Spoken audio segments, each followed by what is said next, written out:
In a jaw-dropping move, iPhone maker Apple sent shockwaves through the market when it announced that it will cancel its highly anticipated introduction into the EV industry. After a decade-long mission that saw over $10 billion poured into the project, this news came as a shock because the Apple EV was no ordinary venture for Apple. It was the company's most ambitious project, and one that held the potential to revolutionize the auto industry and rake in billions. Yet Apple has chosen to discard this golden opportunity, leaving us all wondering, what pushed Apple to make such a momentous decision? In this video, we're going to walk you through why exactly Apple abandoned its EV project and talk about the massive risks arising as a result of this decision, as well as what Apple plans on doing now. Welcome back to PST Markets. Very recently, Jeff Williams, Apple's Chief Operations Officer, and Kevin Lynch, the company's Vice President of Technology, and also the person in charge of the EV project, announced the news of the cancellation to the team of around 2,000 people working on Project Titan, or as we know it, the Apple EV. According to Bloomberg, there will be layoffs of some hardware people, while others will get the opportunity to apply to other teams in Apple.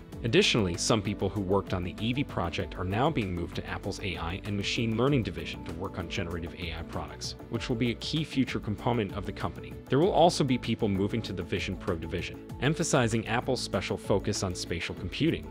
Apple's decision to abandon its EV plans is quite literally a bombshell development and an extremely rare retreat for the company, because this isn't simply an idea on the back of a napkin, but a project that Apple has been working on for a decade and spent more than $10 billion on. Despite investing this much time and money, problems were apparent in the project from day one.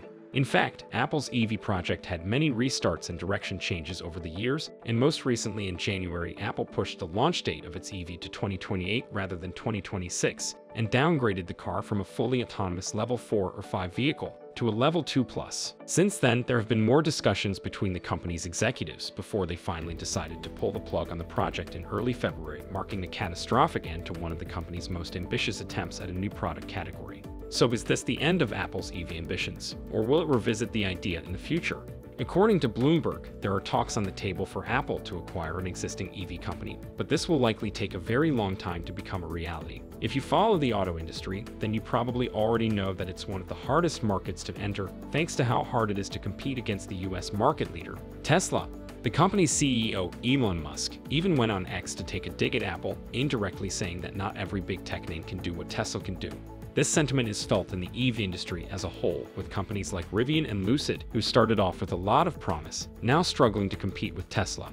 Tesla itself also saw its fair share of ups and downs, and the company forecasts notably lower sales in 2024 thanks to a slowdown in the EV market. So right now, it's a very tough industry to crack for Apple, and one with very thin profit margins. Maybe that's why the company decided to abandon its EV plans. Some might even argue that this is a strategic decision and good move on Apple's part, because the decision came as the market for AI in consumer electronics is growing sharply, with preliminary data from the research firm Counterpoint suggesting that shipments of generative AI smartphones will exceed 100 million units in 2024 and more than 500 million by 2027. Additionally, demand for EVs has slowed in recent months as borrowing costs remain high, which has made the market increasingly competitive as major players try to win over customers. So this decision might be good for Apple, as it will allow the company to focus its resources towards more promising areas in the short term like spatial computing and generative AI. And maybe this will be Apple's opportunity to get back at Microsoft, which recently stole Apple's spot as the most valuable company in the US, especially when you consider the fact that Microsoft is heavily investing in generative AI and very recently announced a strategic partnership with OpenAI's French rival, Mistral AI.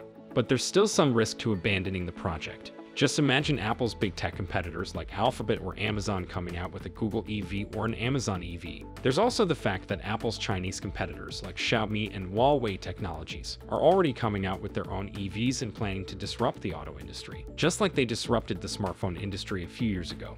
This is especially a point of weakness for Apple, as the company has been losing steam in China. China used to account for 20% of Apple's revenues, but Beijing recently ordered its government officials to stop using Apple's devices for work, as well as stop bringing them into offices as a response to the sanctions the US imposes on China to restrict its access to the most advanced semiconductor technology. But all hope is not lost for Apple in the Chinese market, as the company took the top spot in China's smartphone market for the first time ever in 2023 with a 17.3% market share. But Chinese competitors are catching up rapidly, with Honor, a spin-off from Huawei, holding the second spot with 16.8% market share, followed by Vivo, Huawei, and then Oppo. Apple likely managed this by offering timely discounts on its newest iPhone 15 models in China, which stimulated demand. But as we've seen with the EV price wars in China between Tesla and BYD, which we've covered in 2 previous videos, cutting prices isn't exactly a sustainable growth strategy. So what is Apple focusing on now, or how does the company plan to drive growth in the future? Right now, Apple is prioritizing its VR/AR headset, the Vision Pro, as a driver for future growth, but it's also working on implementing new AI technologies into its products. For example, it's studying developing generative AI AirPods with cameras and augmented reality glasses. There's also one way Apple can catch up with its magnificent 7 peers in the AI race, according to the investment firm Bernstein, and it all comes down to how the company positions its next iPhone. Bernstein believes that Apple might position its next iPhone as an AI phone, just like how Apple's competitors Samsung and Xiaomi did with their newest releases. Samsung recently released its Galaxy S24 lineup and integrated several AI-linked features, including the ability to edit photos, real-time translation, and the ability to tag photos. On the other hand, Xiaomi launched new 14 series flagship phones that use AI to generate real-time transcription of conversations during video calls and to allow users to locate specific images within their photo collections by describing what they are looking for. Most people would agree that these AI features are nice, but they're nothing revolutionary. So Bernstein believes that Apple needs to go a step further and that the company is actually capable of doing that thanks to its impressive ability to integrate software and hardware. The investment firm said that it expected new AI capabilities that are also consistent with Apple's existing products, like advanced image and video editing tools, and enhanced Siri and greater automation in the Apple Music service. But will all of this help Apple? Many investors think that Apple has fallen behind the competition when it comes to generative AI, even as the company has boosted spending on the technology and reportedly built an internal version of ChatGPT. Also, in its latest earnings call, CEO Tim Cook said that the company has some incredibly exciting things to share later this year in terms of generative AI. There have also been a couple of media reports recently that said that the next version of iOS will be filled with AI-related updates, and they all cited people familiar with the matter as the source. So take that with a grain of salt. But if Apple does inject the next iOS with as many AI features as possible, it's likely to do so at its next developers conference, which is scheduled for June. Bernstein also said that this is when Apple might unveil a new generative AI tool for iOS developers, which it has been working on for the last year in an effort to better compete with Microsoft's GitHub Copilot. So it's safe to say that Apple abandoned the EV opportunity to chase another opportunity that a lot of people say that it's lacking, even if that really isn't the case. What Apple is doing right now is possibly the company's attempt to break out of a slow growth cycle, and it seems more focused on keeping investors, who were disappointed with Apple's current performance, interested. But will Apple's AI gamble drive the same immediate revenue as a $100,000 self-driving car? Only time will tell. Well, that is everything for now.